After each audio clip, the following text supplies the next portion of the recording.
আসিফ মাহমুদ নামে যে উপদেষ্টা কয়েকদিন আগে ঘোষণা দিয়েছে আয়না ঘর এদেশ থেকে যেন ধ্বংস করা না হয়, ওটা স্মৃতি হিসাবে রেখে দেন। সারা বিশ্বের মানুষ আসবে, মানুষ যেন জানে যে এই পৃথিবীর ময়দানে বাংলাদেশ নামে একটা দেশ ছিল, সেখানে একটা জালেম ছিল। মানুষ কত কঠিন হৃদয়ের হলে আয়না ঘর বানাতে পারে, আমার মাথায় আজও ধরে না। আমান আজমির ঘোষণা শুনেছেন কয়েকদিন আগে, একটা মানুষ কত বড় কষ্ট পেলে কথাগুলো বলতে পারে বলেন। অনেকে বলছেন আমরা মাফ করে দিলাম। হ্যাঁ, মাফ করে দিয়েছেন, ঠিক আছে। সারা দেশের 18 কোটি মানুষ যদি মাফ করে দেয়, আয়না ঘর যারা জড়িত ছিল, ব্যারিস্টার আরমানের বউ মাফ করবে না, জীবনও করবে না। আপনি ওই জায়গায় পৌঁছাননি, তাই বুঝতেছেন না। আমি মাত্র কয়েকদিন ছিলাম মাটির নিচে। এতে আচরণ মানুষের, এখানে যারা থাকে এরাও কিন্তু মানুষ। এরা শুধু একটু উপরে উঠবে, পদ পাবে, এই কারণে এত কঠিন আচরণ করত। মুফতি ফখরুল ইসলাম আমার সাথে ছিল যতদিন, উনি বলছিল ভাই আমারে নিয়ে এই পায়ের ভেতর দিয়ে হাত দিয়ে সামনে যে রড আছে রডের সাথে লাগিয়ে তালা লাগিয়ে দিত। 24 ঘন্টা তালা লাগানো। পায়খানা প্রসাবের জন্য মাত্র 1.5 মিনিট সময় দেয়, খাবারের জন্য অতটুকু সময় দিয়ে তারপরও যে খাবার 3-4টা তরকার দিয়ে মনে হচ্ছে কে মাখিয়ে দিয়েছে। জেলে আমার সাথে পাশাপাশি যখন বেড ছিল আমারে বলতো, হামজা আমার মাঝে মাঝে মনে হতো আল্লাহ ওরা আমাকে যদি মেরে ফেলে মেরে ফেলুক, কিন্তু এটা যদি একটু শুতে দিত। এই যে শুয়ে থাকা, এটা যে কত বড় নিয়ামত আমি ওই 3 মাসে বুঝেছিলাম। একটা দিনও আমাকে কাজ হইতে দেয়নি। 24 ঘন্টা ঘুমালে তাড়াতাড়ি আবার ডেকে দেয়। আমার 11 ঘন্টা টাঙিয়ে রেখেছিল, হাতের ভেতরে হ্যান্ডকাপ দিয়ে, তাও পেছনে, পায়ের ভেতরে ডান্ডা বেড়ি লাগিয়ে, কালো কাপড় দিয়ে চোখ বেঁধে, মাথার ভেতরে দড়ি লাগিয়ে টাঙিয়ে রেখেছে 11 ঘন্টা। অথচ ও বিষয়ে আমি কিচ্ছু জানি না। একটু যদি পা মারতে ঠেকে যায়, উপর থেকে 4 তলা 5 তলা থেকে ক্যামেরা দেওয়া আছে, গরম দেয়, একবারে ঘুম ভেঙে যায়। এই দুপুর 2টায় নিয়ে গেছে, একবারে রাত 11টায় নিয়ে এসেছে। বলেন তো একটা মানুষ এভাবে টিকে থাকতে পারে? আমার নামাজ পড়তে দেয়নি। জোহর, আসর, মাগরিব, এশা সব নামাজ আমি ইশারায় পড়েছিলাম। ও কখন সময় হচ্ছে কখন সময় হয় না আমি তো কিছু জানি না, কারণ মাটির নিচে। কঠিন পরিস্থিতি তৈরি করে এখনো অনেকে বলছে হ্যাঁ কি করেছে যে ওর পালিয়ে যাওয়া লাগলো। কি করেছে মানে আপনি টের পাচ্ছেন কি করেছে? চলেন আপনারা 10 দিন একটু রাখি, কি করেছে আপনাকে দেখাবো।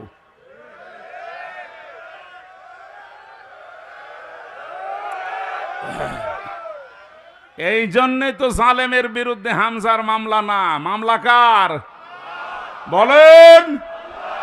সুতরাং এর জালেমেরা, এরা কিন্তু টার্গেট হামজার না, এ টার্গেট আল্লাহর। এই জন্যে তো এত ভয়। যেদিন আমার রায় দিয়ে পুরা মামলা ঢিসমিস করে দিয়েছে, ওই দিন আমার মামলার আয়ুকে কল দিয়েছিলাম। এতদিন ওরে আমি স্যার বলতাম, এখন তো উল্টা করে আমারে স্যার বলছে। কি হয়েছে? বলছে হুজুর মাফ করে দেন। মাফ করে দেন মানে? আমারে ধরার পর আমার বাবার কাছ থেকে বলেছিলেন যে আর মামলা দেব না, 50 লাখ 10 লাখ টাকা দিন।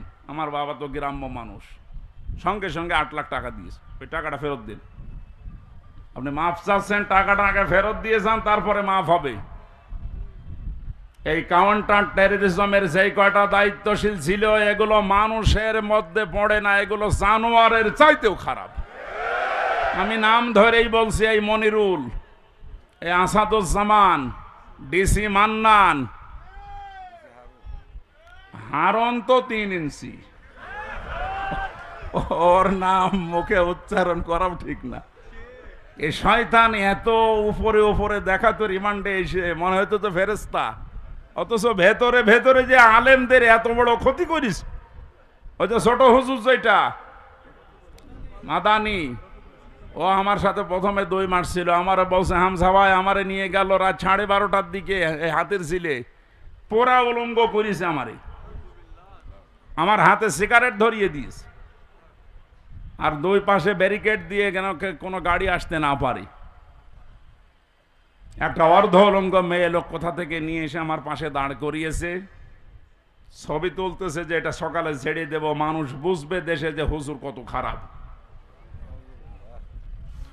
ও ছোট মানুষ, তো বয়স আমার সেম সেম, আমার 32 ও 30।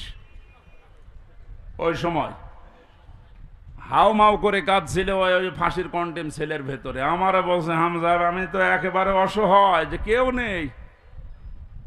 বললাম এক এসআই কে ডেকে, ভাই আপনারা যা করছেন এটাকে হারুন স্যার জানে? জানে না মানে উনি তো করছে।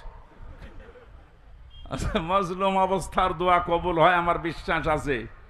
মন থেকে বড় দোয়া করলাম, আমার যা যা ওরা দেখেছে, আল্লাহ আমার সাথে যারা জড়িত এদেরকে তুমি ওইভাবে অপমান করু। আল্লাহ করায়নি। হারুনের রাস্তায় বের হওয়ার আর সম্ভাবনা আছে? ওর নাম এখন মানুষ হারুন ভুলে গেছে, ওর নাম এখন 3 ইঞ্চি। মহিলারা পর্যন্ত জিকির করছে 3 ইঞ্চি 3 ইঞ্চি। কত অপমান করবে আল্লাহ বলেন। সেদিন কুষ্টিয়ার জেলা আমির অধ্যাপক আবুল হাশেম সাহেব একটা আয়াতের ব্যাখ্যা করছিলেন আলেমদের সমাবেশ। অনেক জালেমরা মনে করেছিল চেয়ারে ছিলাম, এমন হয় আল্লাহ আমাদের ভালোবেসেই দিয়েছে। আমারে কুষ্টিয়ার সদর থানায় যেদিন সে 11 সালে প্রথম গ্রেপ্তার করে, আমি সুদের বিরুদ্ধে বলেছিলাম, এই আমার অপরাধ ছিল। আমারে শিবির করে, শিবিরের ক্যাডার রক কাটে বেড়ায় আন্দাজে। এগুলো নিয়ে যখন নিয়ে গেল, আমারে বলছে ওসি সাহেব, ওই সময় আসাদুজ্জামান নামে এক ওসি ছিল, গোপালগঞ্জে বাড়ি। আমারে বলছে, হুজুর কুলিল্লাহুম্মা মালিকাল মুলকে তুতিল মুলকা মান তাশা, এই আয়াতের অর্থ বলেন তো। বললাম, আল্লাহ যারে চায় তারে ক্ষমতা দেয়, যারে চায় নামিয়ে দেয়। আমারে বলছে, এটা আপনি মানেন তো? মানি না মানে? হাসিনা যে এখন আছে এটা আল্লাহ চেয়েছে, জায়গা মতো হাত দিয়েছে। শয়তান যাতে মাতাল হলো তার ঠিক আছে, কোন দিকে নিয়ে গেছে দিয়েছেন। কথা শেষ করার পরে আমি যেটা এখান থেকে বের করতে পারি, ওনারা বোঝাতে চায় যে আল্লাহ আমাদেরকে দয়া করে, ময়া করে, মহব্বত করে, ভালোবেসে এই চেয়ারে রেখেছে। আমরা যা করছি এ কোনো অসুবিধা নেই, আল্লাহ আমাদেরকে। কথা বলেন না কেন? সূরা আলে ইমরান 4 নম্বর পারার 12 নম্বর পৃষ্ঠার 7 নম্বর লাইনের 178 নম্বর আয়াতে আছে, ওয়ালা ইয়াহসাবান্নাল্লাযীনা কাফারু আন্নামা নুমলি লাহুম খায়রুল লিআনফুসিহিম ইন্নামা নুমলি লাহুম লিয়াজদাদু ইসমা ওয়ালাহুম আযাবুম মুহিন। ঠিক আছে। আল্লাহ পাক বলেন, কাফেরেরা ধারণা করে যে ক্ষমতার চেয়ারে বিত্ত বৈভব, টাকা পয়সা, অর্থ সম্পদ আল্লাহ আমাদেরকে দিয়েছে ভালোবেসে, মহাব্বত করে। আল্লাহ পাক বলেন, না, এগুলো এদেরকে দিয়েছি এদের পাপ যেন পরিপূর্ণ হয়ে যায়। পরিপূর্ণ হয়েছে না হয়নি? হয়েছে বলে আল্লাহ আয়াতের শেষে দিয়েছেন লাহুম আযাবুম মুহিন, তাদের জন্য আমি অপমানজনক শাস্তির ব্যবস্থা করে রেখেছি। এদেশে আলেমদের বিরুদ্ধে যারা সোচ্চার ছিল সবচাইতে বেশি, এই কালামানিক, এত বড় অপমান আল্লাহ করেছে, ওর বিসি পর্যন্ত আউট করে দিয়েছে। সেদিন এক টক শো থেকে যেন ডাবিং করে বলছে, ওরা আমার বিসিতে মারলো কেন?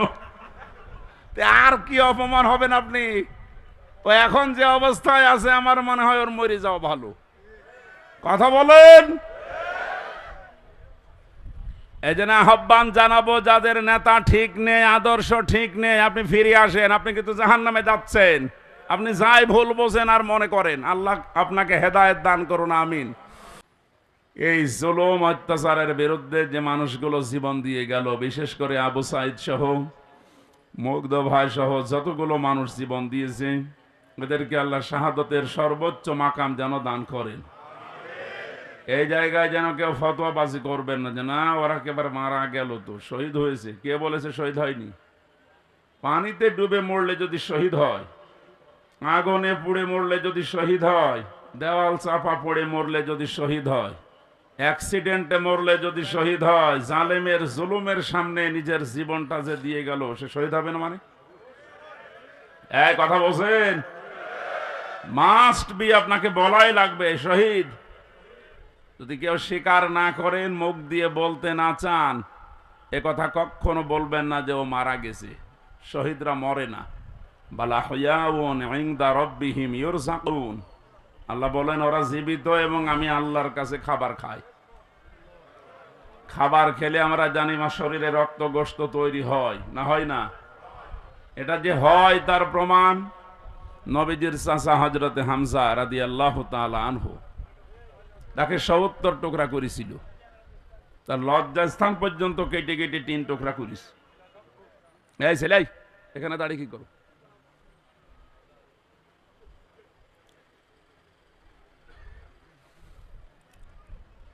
কুষ্টিয়াবাসী হযরতে হামজার এই টুকরা টুকরা অংশগুলো যখন নিয়ে এসে এক জায়গায় করেছিলেন, নবীজি দেখলেন কয়েক টুকরা পাওয়া যাচ্ছে না। যতটুকু পাওয়া যায় লাশটা সাজিয়ে রেখে দিয়েছিল সামনে। নিজের চাদরটা খুলে মাথা থেকে হাঁটু পর্যন্ত ঢাকা ছিল, বাকিটা আর ঢাকা যায় না। পাহাড়ের লতা পাতা দিয়ে নবীজি নিজে নিজের অংশটুকু ঢেকে দিলেন, কবরে দিলেন, ডাক দিয়ে বললেন, মাবুদ, এ আমার চাচা হামজা। জন্মের আগে আমার বাবাকে আমি হারিয়েছি, জন্মের কিছুদিন পরে আমার মা চলে গেছে, দাদার আন্ডারে ছিলাম, তিনিও চলে গেলেন। এ পৃথিবীতে সবচাইতে বেশি কষ্ট যারা আমার জন্য সহ্য করেছিলেন, তার ভেতরে এই লোকটা একজন। তুমি আমাকে নবী বানিয়েছো, রাসূল বানিয়েছো, আমি সাক্ষী দিচ্ছি এই চাচার উপরে আমি এখনো পর্যন্ত রাজি আছি। তোমাকে আমি আহ্বান জানাই, মাবুদ, তুমি আমার চাচার উপরে রাজি হয়ে যাও। কথাটা শুনতে যত ছোট মনে হচ্ছে, এ ব্যাপকতা কিন্তু অনেক বেশি।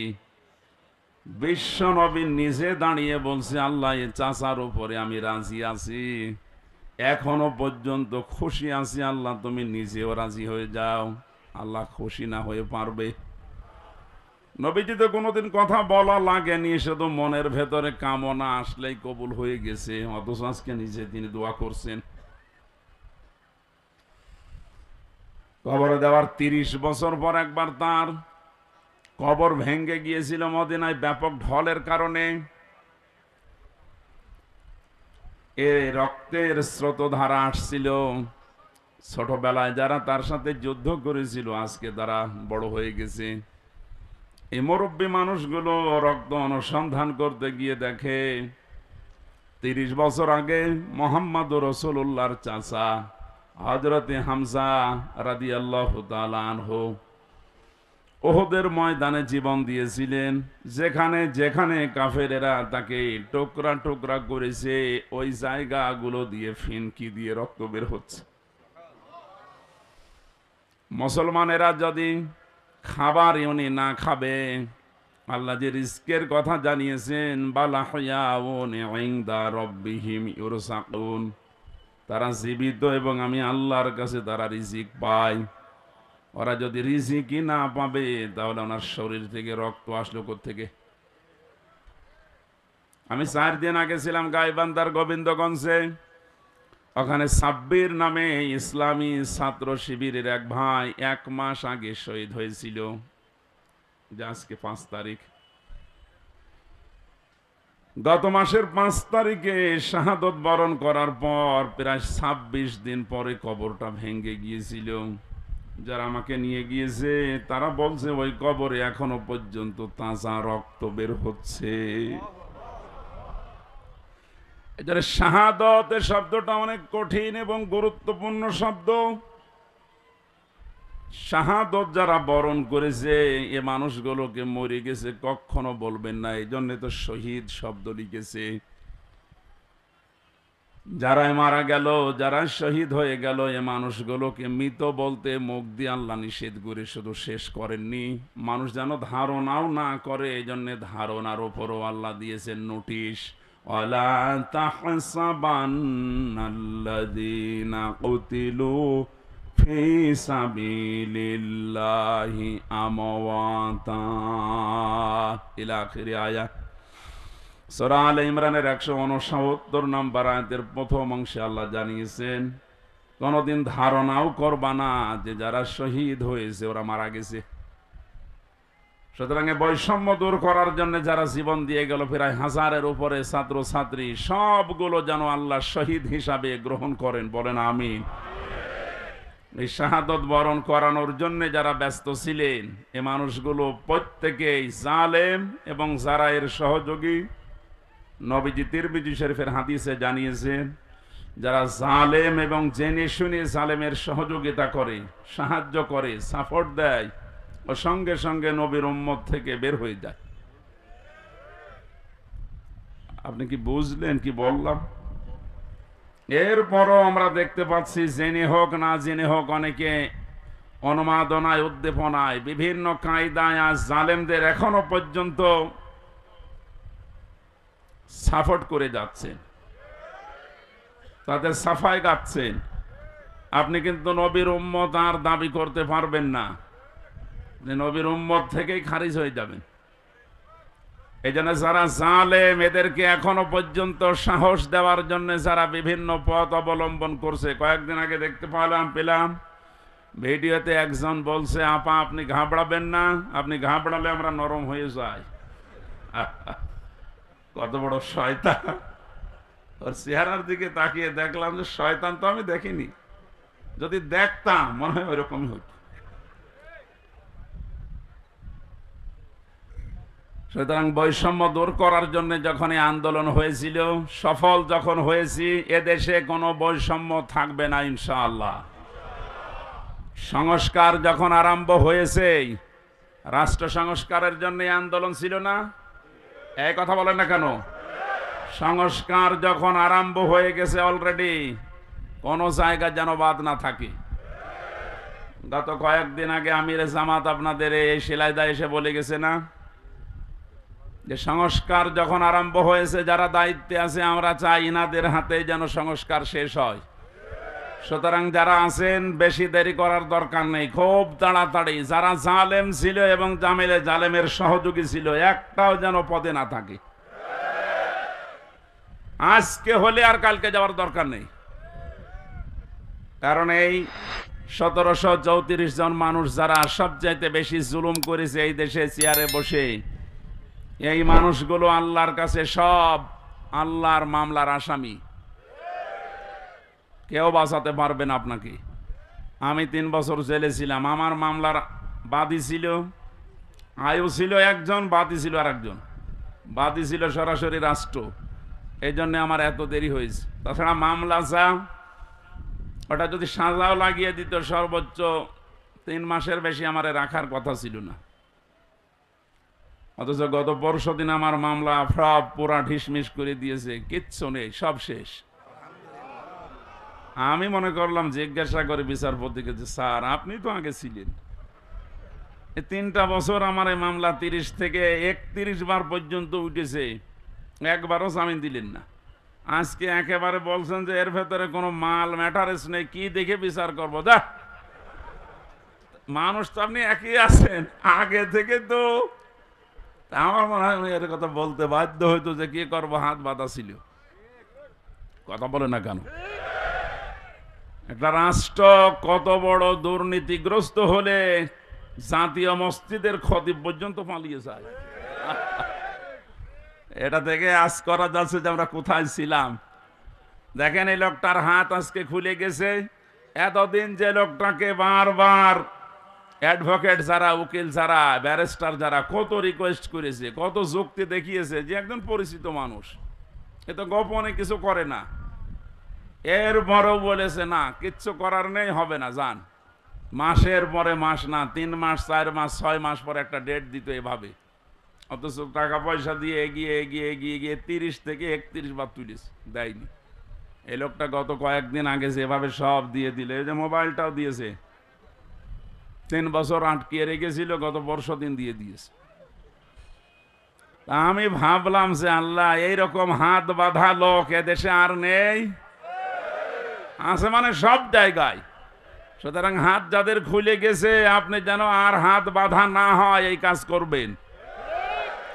আর যারা দায়িত্ব পেয়েছেন, আপনাদের আহ্বান জানাচ্ছি, সংস্কার খুব তাড়াতাড়ি শুরু করেন, নয়তো মাসে মাসে কিন্তু ইস্যু তৈরি করে ওরা বিশৃঙ্খলা করবে। তৈরি করার চেষ্টা চালিয়েছিল হিন্দুদেরকে দিয়ে, হালে পানি নেয়নি।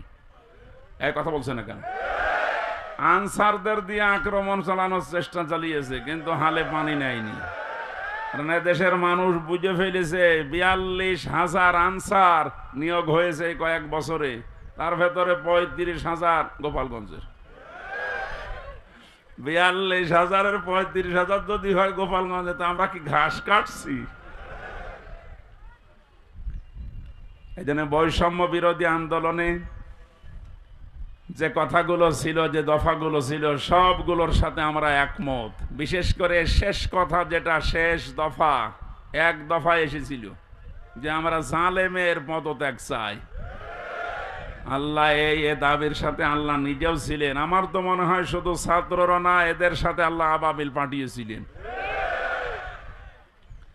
আল্লাহ রাব্বুল আলামিন যেহেতু সব কিছু সংস্কার চলছে খুব তাড়াতাড়ি, যেন এই 1634 জন যারা বসেছিলেন অধিকাংশই পালিয়েছে, বাকি একটাও যেন না থাকে, যারা এতদিন পর্যন্ত বৈষম্যের শিকার হয়েছে, তারা যেন এখন এই চেয়ারগুলোতে বসে। এইটাই হবে ন্যায় বিচার। এটা কি হবে? এই ন্যায় বিচারের জন্যই আমরা আন্দোলন করেছিলাম। কথা বলেন ঠিক কিনা? সুতরাং শহীদ এবং আহত যারা আছে, এখনো হাজার হাজার মানুষ আহত, তাদের সুস্থতা কামনা করছে। কারণ সুস্থতা দেওয়ার একচ্ছত্র মালিকানা আল্লাহর। ঔষধ যদি আপনি একেবারে 24 ঘন্টা খাওয়াতেই থাকেন, আল্লাহর পক্ষ থেকে যদি এটা না আসে, তাহলে আপনি সুস্থ হবেন না। এটা আমরা বিশ্বাস করি। তো ঔষধের কোনো ক্ষমতা আছে? ক্ষমতা কার? আরো জোরে। এটা বাস্তবে নিয়ে আসা লাগবে। ইন্নাল্লাহা আলা কুল্লি শাইইন কাদির। সব ক্ষমতার মালিক আল্লাহ। সুতরাং যারা অসুস্থ আছেন, আল্লাহকে আমরা সব ক্ষমতার মালিক মনে করি, বিশ্বাস করি। উনি আমাদেরকে, এই অসুস্থ মানুষদেরকে যেন আবার স্বাভাবিক জীবনে ফিরিয়ে দেন। হ্যাঁ, কিছু মানুষের জীবন স্বাভাবিক হবে না, যাদের চোখ উড়ে গেছে, যাদের পা শেষ হয়ে গেছে। আমি সদর থানার সদর হাসপাতালে গিয়েছিলাম 6 তারিখের পরে। অনেকজনের দেখলাম এমন এমন অঙ্গ নেই যে কিয়ামত পর্যন্ত হায়াত পেলে অঙ্গ আর আসবে না। লজ্জা স্থান উড়ে চলে গেছে একজনের। এটা আমাদেরকে মুক্ত জীবনে ফিরিয়ে দেওয়ার জন্য এত বড় স্যাক্রিফাইস যারা করেছে। বাংলাদেশের জামাত ইসলামী কুষ্টিয়া জেলা শাখার উদ্যোগে যে একটু সহযোগিতার হাত বাড়িয়েছিল, প্রত্যেকটি পরিবারে অন্তত 2 লক্ষ করে টাকা দিয়ে একটু দাঁড় করিয়েছে। এদেশে টাকাওয়ালা মানুষ আর নেই? বলেন। এখনো স্বাভাবিক অবস্থায় আমরা ফিরতে পারলাম না। যারা এই মুক্ত জীবন এনে দিল, তারা এখনো কাতরাচ্ছে। আর যে মানুষগুলোর কিছু হয়নি, এরা আন্দাজে লাফাচ্ছে যে না, সব বন্ধ করে এখন আমাদের এই জিনিস দাও। এরা আর এক জালেম। কথা বলেন। অমান আযলামু মিম্মান মানাআ মাসাজিদাল্লাহি আন ইউযকারা ফিহা ইসমুহু ওয়া সাআ ফি খারাবিহা ইলা আখির আয়াহ, সূরা বাকারা। না, বিভিন্ন জায়গায় কাদা আছে, থাক। এভাবে শোনা যাচ্ছে না? এইভাবে শোনেন ভাই, একটু পরে আজান দেবে, এইভাবে শোনেন। আমি গতানুগতিক কথা বলি না, আমি যা বলি ওখান থেকে শিক্ষা নিয়ে আসি। ভালো করে খেয়াল করেন তো। এই যে 2700 মানুষের জীবনের বিনিময়ে তাদের আহত হওয়ার পরিবর্তে আমরা এই মুক্তভাবে এই ময়দানে এখন কথা বলছি। বাংলাদেশ জামাত ইসলামী কুষ্টিয়া জেলা শাখার উদ্যোগে কয়েকদিন আগে এই যে কুষ্টিয়া শহরের এতিমখানায় 500 আলেমকে দাওয়াত দিয়েছিল, সব ঘরনার। সবাই এসেছিল কম বেশি। 2.5-3 ঘন্টা একাধারে আলোচনা হয়েছে আলেমদের। কোনো বাধা নেই, কোনো পাহারাদার নেই, কোনো সিকিউরিটি লাগে নাই। অথচ আগস্টের 5 তারিখের আগে এরকম 500 না 5 জন এক জায়গায় হলে কত রকমের মামলা হয়ে যেত। আপনি টের পাচ্ছেন কোথা থেকে আল্লাহ কোথায় এনে দিয়েছে? এই বাস্তবতা যাদের জন্য, তাদের আজ খোঁজ খবর নিতে যাও না।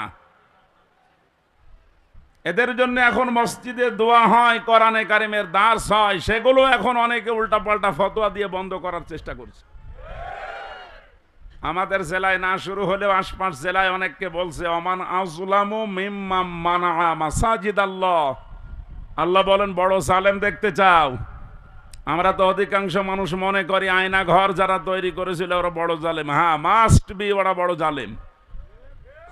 ওদের চাইতেও আল্লাহর কাছে বড় জালেম ওইটা, যে লোকটা আল্লাহর ঘর মসজিদে তার নাম, তার জিকির, তার আলোচনা করতে বাধা দেয়।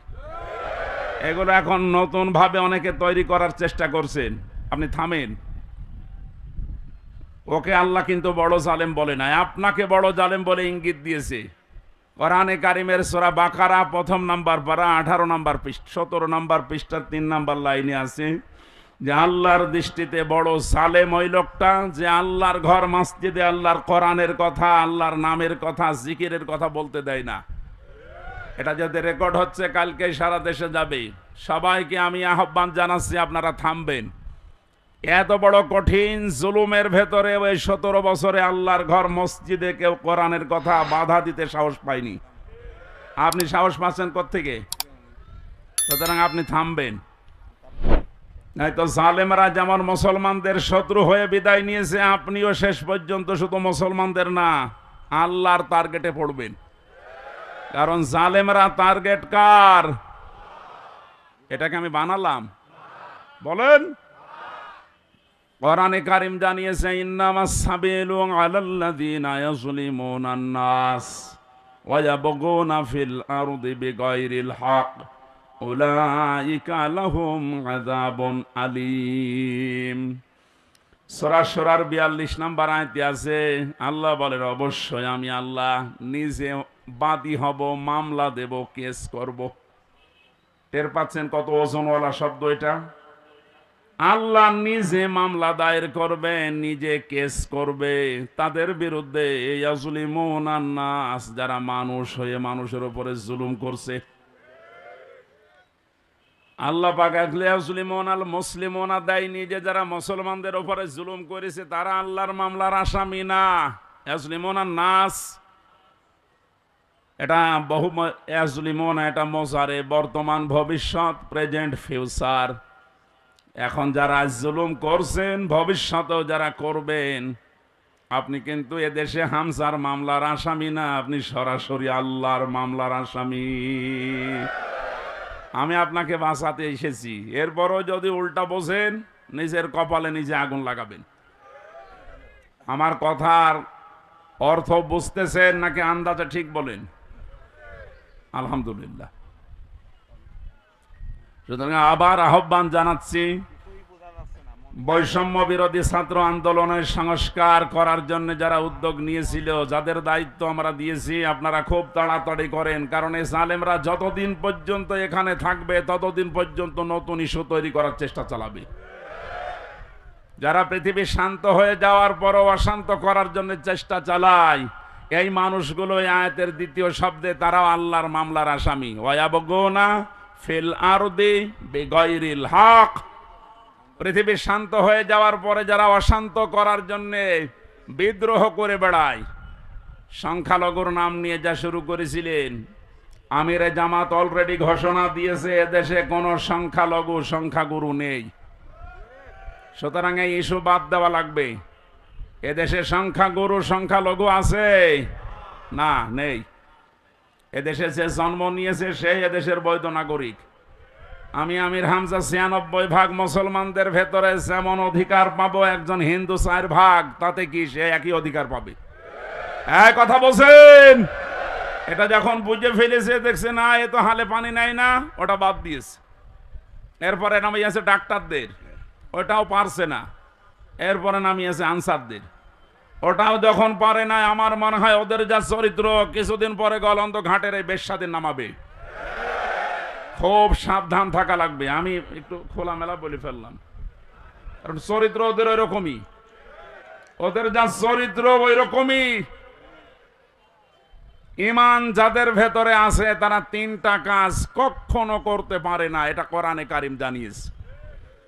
সূরা ফুরকানের ভেতরে আছে 19 নম্বর পারার 4 নম্বর পৃষ্ঠা 14 নম্বর লাইনে। আপনি বাড়িতে যে তাফসীর মিলিয়ে দেখবেন, ঈমান যাদের আছে কয়টা কাজ করতে পারে না?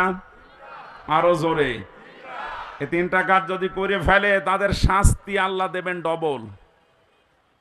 এই এখানে গল্প বন্ধ করো, একেবারে নড়াচড়াও বন্ধ। ওয়াল্লাযীনা লা ইয়াদউনা মা'আল্লাহি ইলাহান আখার, আল্লাহ পাক বলেন ঈমান যাদের আছে এই পৃথিবীতে তারা আল্লাহ বাদে অন্য কাউকে ডাকতে পারে না। এটা অন্যান্য জেলার কথা বাদ দিলাম, আমাদের জেলাতে এখন আস্তে আস্তে তৈরি হয়েছিল রাষ্ট্রীয়ভাবে, অনেকে নিজের অর্থ দিয়ে হলেও এই কাজটা প্রতিষ্ঠিত করার চেষ্টা চালাচ্ছিল। এই যে আপনাদের থানায় মাজার আছে না, লালনের মাজার, কত মানুষ বাংলাদেশের বিভিন্ন প্রান্ত থেকে এসে না জেনে আয়াতটা পুরা উল্টিয়ে ডাকতো, আল্লাহ বাদে অন্য কাউকে ডাকা জায়েজ। আরো জোরে। আপনি বুঝে ডাকেন আর না বুঝে ডাকেন, আপনার শাস্তি ডবল হবে যদি এখনো বন্ধ না করেন। বাংলার বিভিন্ন প্রান্তে গণাটা এখনো পর্যন্ত অনেকে জারি রেখেছে। গত বর্ষদিন চট্টগ্রামের নূরে বাংলা আর ওই যে জাঙ্গি হুজুর এমন পিটানি খেয়েছে, ইসলামের নাম নিয়ে শয়তানগুলো আল্লাহর নামটা পুরা পাল্টিয়েছে। ওরা আল্লাহর নামে কিছুক্ষণ জিকির করার পরে পরে ইয়া আলী বাবা, শাহ আলী বাবা, আগলা বাবা, পাগলা বাবা আন্দাজে জিকির বানাতো। তাহলে কোরআনের আয়াত অনুযায়ী আল্লাহর পাশাপাশি অন্য কাউকেও যারা ডাকে তাদের শাস্তি হবে ডবল। আরো জোরে। কি সুন্দরভাবে মিলিয়েছে দেখেছেন। কোরআনে কারীম জানিয়েছে ওয়ালিল্লাহিল আসমাউল হুসনা ফাদউহু বিহা ওয়াযারুল্লাযীনা ইলহিদুনা ফি আসমাই ইলা আখির আয়া। সূরা আরাফ 9 নম্বর পারার 13 নম্বর পৃষ্ঠা 5 নম্বর লাইনে আছে, এটা 179 নম্বর আয়াত। আল্লাহ পাক বলেন আমি আল্লাহর অনেক সুন্দর সুন্দর নাম আছে, যে নামে পারো আমাকে ডাকো, কিন্তু সাবধান, আমার নামের সাথে যারা এলহাদ করে, আমার নামকে যারা পরিবর্ধন করে দেয়, নামের সাথে উল্টাপাল্টা কিছু জুড়ে ডাকে, তাদের সাথে ডাকবা না। আমি এত গভীরে যেতাম না, শুধু রেকর্ড হচ্ছে কারণে বলছি, সারা দেশে কালকে ছড়াবে। আপনারা সাবধান। ঈমান যাদের আছে তারা যেহেতু তিনটি কাজ করতে পারে না, আর তারা যদি করে ফেলে তাদের কিন্তু ডবল শাস্তি হবে।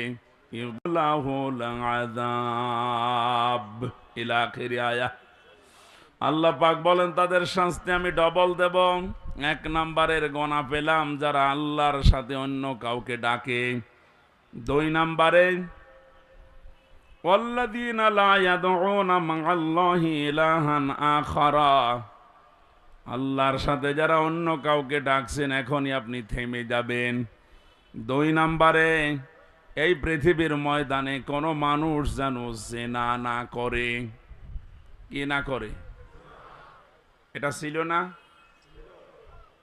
আপনি দরবেশের দিকে তাকিয়েছেন, এত বড় বড় দাড়ি, তার এই শেষের জীবনটা যেগুলো দেখলাম যদি সত্য হয় উনি পুরাটা জেনায় ছিলেন। কারণ যে স্বামীর কাছ থেকে তার স্ত্রীকে কেড়ে জোর করে বিয়ে করেছে, ও আসল স্বামী তো এখনো তালাকি দেয়নি।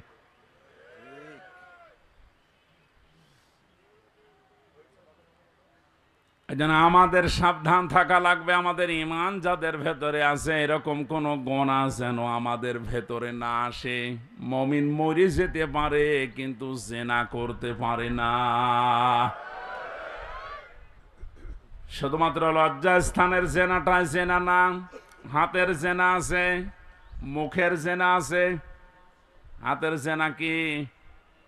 কোনো বেগানা মহিলাকে আপনি হাত দিয়ে যদি স্পর্শ করেন জেনা করার গুনাহ হবে। চোখ দিয়ে যদি ওই রকম নিয়তে দেখেন তাহলে জেনা করার গুনাহ হবে। অন্তরে যদি ওইরকম কোনো ধারণা নিয়ে আসেন জেনা করার গুনাহ হবে। জেনা করলে শাস্তি কয়টা বললাম? ডবল। বলেন, আরো জোরে বলেন। আমরা যেন মেনে নিতে পারি এরকম মন মানসিকতা আল্লাহ আমাদের দান করুন, বলেন আমিন। আমি আবার বলছি, শেষ কথা, বৈষম্য বিরোধী আন্দোলনে যে সমস্ত দফাগুলো ছিল সংস্কার করার জন্যে, এটা রেকর্ড হচ্ছে বলে বারবার বলছি, যারা আছেন তাড়াতাড়ি করেন, নয়তো এরকম কুলু আবার তৈরি করবে। প্রধান বিচারপতিকে দিয়ে একবার চেষ্টা চালিয়েছিল, ছাত্রদের জন্য পারে নাই। আমার তো এই যে 8টা 9টা ইস্যু তৈরি করার যা শুরু করেছিল বিদ্রোহ, আমি দেখলাম সবগুলোই আল্লাহ নিজে যেন হ্যান্ডেলিং করছে। সুতরাং যখন কাজ হচ্ছে না আপনারাও থামেন। জালেম তো বিদায় নিয়েছেই। কোরআনে কারিমের অনুষ্ঠানে হাজার হাজার মানুষকে নিয়ে আল্লাহর কাছে বলছে, আল্লাহ কিয়ামতের আগে যেন এদেশের চেয়ারে আর কোনো জালেম না আসি। বলেন। আমির জামাত তো এই দিকে ইঙ্গিত দিয়েছিলেন যে এক জালেমের হাত থেকে মুক্ত হয়ে যেন আমরা অন্য কোনো জালেমের হাতে না পড়ি। অথচ কিছু মানুষ নিজের দিকে এটা নিয়ে উল্টা পাল্টা ফতোয়া দিচ্ছে। আরে ভাই, আপনার নাম বলেছে, তাহলে আপনি নিজে অবশ্যই ঠাকুর ঘরে কে রে? আমি তো কলা খাইনি। আপনার নাম বলেছে যে আপনি এই চেয়ারে বসলে আপনি জুলুম করবেন, তার মানে আপনি করবেন, এই জন্য আপনার ভয় হচ্ছে। ওনার দূরদর্শিতা সম্পর্কে আপনি জানেন না, তাই উল্টা পাল্টা ধারণা করেন। আমি